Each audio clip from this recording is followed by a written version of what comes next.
आपके सब पवित्र ग्रंथों में इतनी भ्रष्ट मिलावटें की गई हैं कि आज तक हिंदू समाज भ्रम में गोते खा रहा है। जल्दी बताओ, द्रौपदी के कितने पति थे? बताइए। अर्जुन की पत्नी उलूपी थी। भीम की हिडिंबा। नकुल और सहदेव की भी पत्नियों के नाम है। युधिष्ठिर की। जिस समय पांडव अज्ञातवास में थे उस समय द्रौपदी के स्वयंवर का आयोजन हुआ। तो उस लक्ष्य वेध को अर्जुन ने किया। वो जो ऊपर चक्र में मछली थी उसको जल में देखते हुए, और इस तरह जल में देखकर अर्जुन ने वो लक्ष्य वेधा, ठीक है, निशाना लगाया।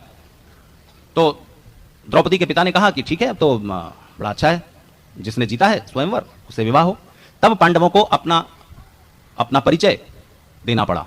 केवल राजा को उन्होंने दिया, द्रुपद को, और कहा कि देखिए महाराज, हम पांडव हैं। तब तो द्रौपदी के पिता और भी खुश हुए, तो बहुत अच्छी बात है, भाग्य खुल गए बेटी के। लेकिन अर्जुन ने कहा कि मैं कैसे विवाह कर सकता हूं, अभी मेरे बड़े भाई अविवाहित हैं।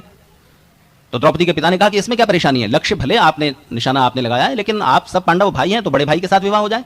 तो महाभारत में पूरा एक चैप्टर है इस बात को लेकर। इस सारे जो संवाद हुए हैं अर्जुन और द्रौपदी के पिता और इन सब के बीच, और ये तक लिखा हुआ है कि फिर युधिष्ठिर का द्रौपदी से विवाह संस्कार के पुरोहित, वो पौरोहित्य धौम्य ऋषि ने संपन्न किया।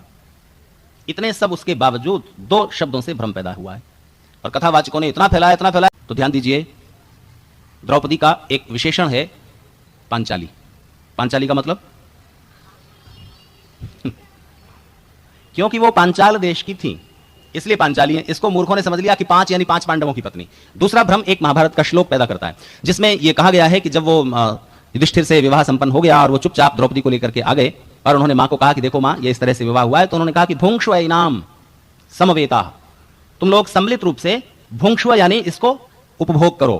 पर बस यहीं पर व्याकरण ठीक से, संस्कृत व्याकरण पर ध्यान न देने की वजह से गलती शुरू हुई। भुंक्षु का मतलब खाओ भी होता है, एंजॉय करो भी होता है, उपभोग करो भी होता है, पर परस्मयी पद में भुंक्षु शब्द का यहां पर वास्तविक अर्थ है। और पूरे श्लोक और पहले के श्लोकों पर ध्यान नहीं दिया, वो छोड़ दिए गए कि वन में तुम लोग अज्ञात रूप में विचर रहे हो, अब इस स्त्री को तुम विवाह करके ले आए हो, पराई घर की बेटी है, इसकी रक्षा करने की जिम्मेदारी तुम सबकी सम्मिलित रूप से है इस वन में, अकेले युधिष्ठिर की नहीं है।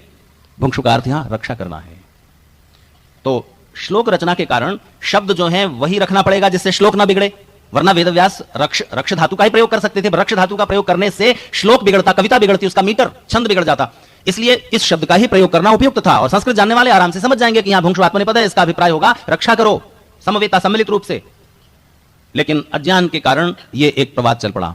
लेकिन और कितनी मिलावटें महाभारत में हैं, कितने अपवाद जो हैं आपके महापुरुषों के साथ जोड़ दिए गए हैं, और उनको लेकर के हिंदू समाज आज भी भ्रमित है।